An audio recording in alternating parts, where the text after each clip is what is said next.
नमस्कार सर्वांना. सोनाई एंटरप्राइजेस चॅनलमध्ये सगळ्यांचं स्वागत आहे.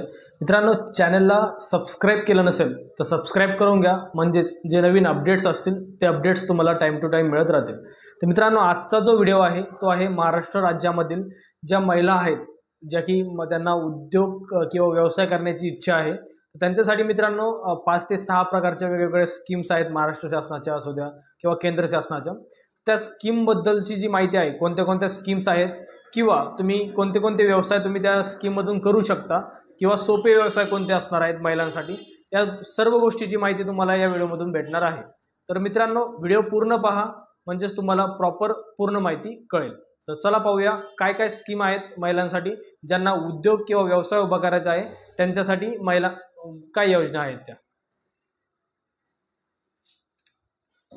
जो आजचा व्हिडिओ बनवतोय मी, तसं सांगितलं तुम्हाला की आपण महिलांसाठी, महिला उद्योजक जे असतील त्यांच्यासाठी एक व्हिडिओ बनवतोय.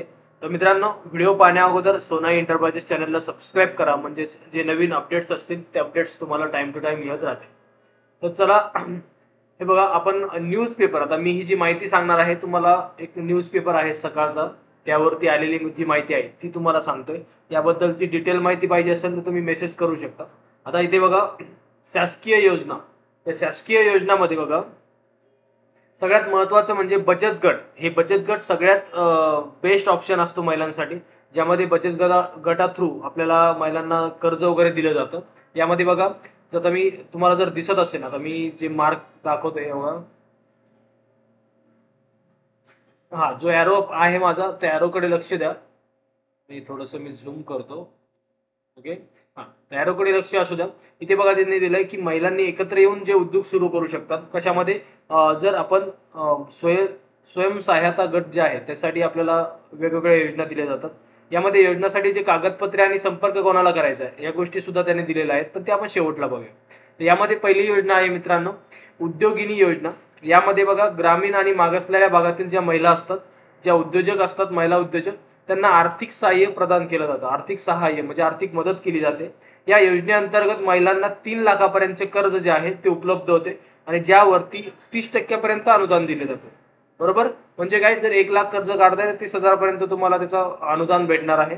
आणि हे जे कर्ज आहे, विधवा, निराधार आणि अपंग महिलांना या योजनेमध्ये प्राधान्य दिलं जातं मित्रांनो. ही झाली पहिली योजना, उद्योगिनी योजना, ज्यामध्ये ग्रामीण आणि मागासलेला जो भाग आहे त्यामधील महिलांना उद्योग करण्यासाठी 3 लाखापर्यंतचं कर्ज उपलब्ध करून दिलं जातं आणि त्यावरती 30% अनुदान सुद्धा मिळतं मित्रांनो. यानंतर आहे 2 नंबरचं, प्रधानमंत्री सूक्ष्म अन्न प्रक्रिया उद्योग योजना. बरोबर, यामध्ये आपण बोलू शकतो PMFME असं, जे आपण एक शॉर्ट फॉर्म आहे त्याचा. यामध्ये बघा, या योजनेअंतर्गत वैयक्तिक सूक्ष्म अन्न प्रक्रिया उद्योगांना बँक कर्जाशी निगडीत एकूण पात्र प्रकल्प खर्चाच्या 35% अनुदान आणि जास्तीत जास्त 10 लाख रुपयापर्यंत दिले जाते. यामध्ये काय, जसं आपण CMEGP बोलतो तर त्या टाईपमध्ये प्रधानमंत्री PMEGP बोलू शकतो. त्या टाईपमध्ये प्रधानमंत्री सूक्ष्म अन्न प्रक्रिया उद्योग योजना जी आहे त्यामार्फत महिलांना 10 लाखापर्यंत कर्ज दिलं जातं आणि त्या कर्जाला आपल्याला 35% जे आहे ते अनुदान मिळतं मित्रांनो. यानंतर आहे मुख्यमंत्री कृषी आणि अन्न प्रक्रिया योजना. यामध्ये बघा, महाराष्ट्र शासनाने सुरू केलेली ही योजना जी आहे शेतकरी आणि महिला उद्योजकांना अन्न प्रक्रिया उद्योगासाठी प्रोत्साहन देते. या योजनेअंतर्गत बघा, त्याने सांगितलंय की नवीन प्रकल्प, जुन्या प्रकल्पाचे विस्तारीकरण आणि ग्रामीण भागात रोजगार निर्मिती यांना प्रोत्साहन दिले जाते. बरोबर, ही झाली तिसरी योजना मित्रांनो. त्यानंतर आहे चौथी योजना, जी की महिला उद्यम विकास योजना आहे.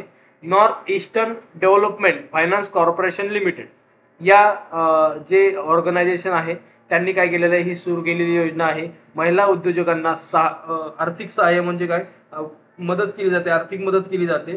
त्या व्यतिरिक्त तुम्हाला तिथे प्रशिक्षण सुद्धा दिलं जातं. बरोबर, तर याबद्दल तुम्हाला तिथे माहिती मिळते. यानंतर आहे महिला उद्यम निधी योजना. म्हणजे काय, पंजाब नॅशनल बँकेद्वारे चालवली जाणारी ही योजना आहे, ज्यामध्ये महिला उद्योजकांना 10 लाखापर्यंतचे जे कर्ज आहे ते प्रदान केलं जातं. बरोबर, आता दोन्ही बाबतीमध्ये अर्ज प्रक्रिया जी आहे ती अर्ज करण्याची प्रक्रिया मी तुम्हाला दाखवणार आहे. करण्याची प्रक्रिया जी आहे, प्रत्येक योजनेची अर्ज प्रक्रिया ही वेगवेगळी असणार आहे. योजनेच्या अधिकृत संकेतस्थळावर उपलब्ध अर्ज फॉर्म डाउनलोड करू शकतो आपण आणि ऑनलाईन अर्ज भरू शकतो. यानंतर आधार कार्ड, पॅन कार्ड, शैक्षणिक पात्रता प्रमाणपत्र, जागेचा करार, बँक स्टेटमेंट, उद्योग आधार, प्रकल्प अहवाल इत्यादी कागदपत्रे तयार लागतील आपल्याला। आणि यामध्ये अर्ज फॉर्म मध्ये आवश्यक माहिती भरून आवश्यक कागदपत्रासह संबंधित कार्यालयात सादर करू शकतो, बरोबर। आणि संबंधित विभाग किंवा बँक तुमच्या अर्जाचे मूल्यांकन करून आवश्यक कार्यवाही तुम्हाला म्हणजे ते जे मदत आहे ती तुम्हाला दिली जाते, बरोबर। यामध्ये बघा आपण काय काय व्यवसाय घेऊ शकतो, तर यामध्ये आहे पापड लोणची मसाले उद्योग आहेत, जॅम ज्यूस लोणची व्यवसाय आहे, ड्राय फ्रुट्स पॅकेजिंग आणि प्रोसेसिंग आहे, डेअरी उत्पादने आहेत, यामध्ये पीठ गिरणी किंवा धान्य प्रक्रिया आहे, बेकरी उत्पादने आहेत, यानंतर आहे हळद आले हर्बल पदार्थ आहेत, यानंतर वेगवेगळे कच्च्या मालाचे रूपांतर करू शकतो, ब्रँडची निर्मिती, स्थानिक रोजगार निर्मिती, हे खूप साऱ्या योजनांचा लाभ इथे आहे शासकीय योजनांमधून महिलांना भेटतो मित्रांनो, बरोबर। या व्यतिरिक्त डिटेलमध्ये व्हिडिओ आला, जसं की हे योजना कळालेल्याच आहेत आपल्याला 5, तर 5 योजनाबद्दलचा जो डिटेल व्हिडिओ आहे तो पुढच्या व्हिडिओमध्ये मी टाकत राहील। प्रत्येक योजनेचा एक सेपरेट डिटेल व्हिडिओ असेल, डॉक्युमेंट्स काय लागतील, अप्लाय कुठे करायचं, कशा पद्धतीची प्रोसेस असणार आहे, या सर्व गोष्टी तुम्हाला तिथे मिळतील मित्रांनो। या व्यतिरिक्त जे कागदपत्र लागतील त्याची सुद्धा मदत सोनाई एंटरप्राइजेस कडे केली जाते, तर महाराष्ट्रामध्ये कुठेही आहात तुम्ही तर तुम्हाला त्याची मदत तुम्हाला तिथे मिळेल। व्हिडिओ जर आवडला मित्रांनो तर व्हिडिओला लाईक करा आणि जे सोनाई एंटरप्राइजेस चॅनल आहे त्याला सबस्क्राईब करायला विसरू नका। धन्यवाद सर्वांना।